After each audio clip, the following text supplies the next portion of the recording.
இந்தியாவுடன் விரைவில் ஒரு மிகப்பெரிய வர்த்தக ஒப்பந்தம் ஏற்படும். சீனாவுடனான ஒப்பந்தம் நம்ப முடியாத விஷயம் என்றும் அமெரிக்க அதிபர் டொனால்ட் ட்ரம்ப் பேச்சு.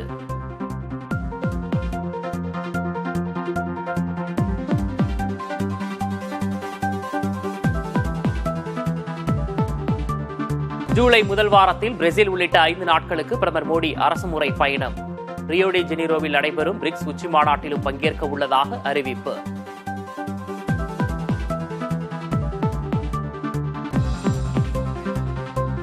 இந்திய அரசமைப்பின் முன்னுரையில் உள்ள மதசார்பின்மை வார்த்தையை நீக்க வேண்டும் எனும் RSS கோரிக்கையால் சர்ச்சை. RSSின் முகமுடி கிழிந்திருப்பதாக ராகுல் காந்தி விமர்சனம்.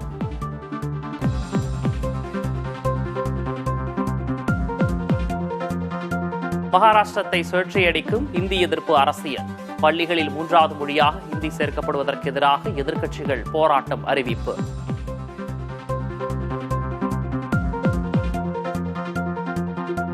தமிழகத்திற்கு ஜூலை மாதத்திற்கான 31.24 TMC காவிரி நீரை திறக்க கர்நாடக அரசுக்கு உத்தரவு.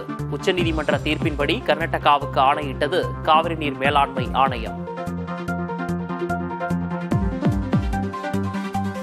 திமுக தலைவர் ஸ்டாலின் தலைமையில் சனிக்கிழமை நடைபெறுகிறது மாவட்ட செயலாளர்கள் கூட்டம்.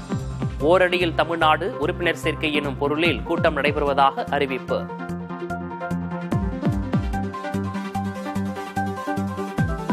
(2026) சட்டமன்ற தேர்தலையொட்டி எடப்பாடி பழனிசாமியின் முதற்கட்ட சுற்றுப்பயணம் அறிவிப்பு. ஜூலை 7ஆம் தேதி கோவையிலிருந்து பயணத்தை தொடங்குவதாக அதிமுக தலைமை தகவல். தமிழகத்தில் 2026 தேசிய ஜனநாயக கூட்டணி ஆட்சியே அமையும் என அமித்ஷா மீண்டும் பேச்சு. கூட்டணி ஆட்சி தொடர்பாக அதிமுக பாஜக தலைவர்களிடையே காரசார விவாதம்.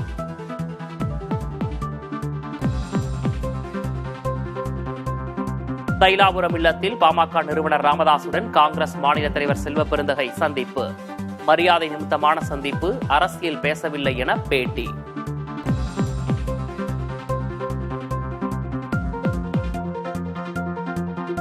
ஜூலை 4 கூடுகிறது தவிக மாநில செயற்குழு கூட்டம். மக்களை சந்திக்கும் விஜயின் சுற்றுப்பயணம் குறித்து ஆலோசிக்கப்படும் என தகவல்.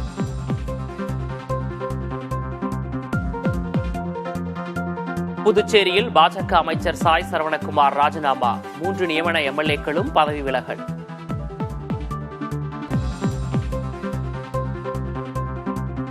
பொறியியல் கலந்தாய்வுக்கான தரவரிசை பட்டியலை வெளியிட்டார் அமைச்சர் கோவி செழியன். 14ஆம் தேதி பொது பிரிவினருக்கான கலந்தாய்வு தொடங்கும் என அறிவிப்பு.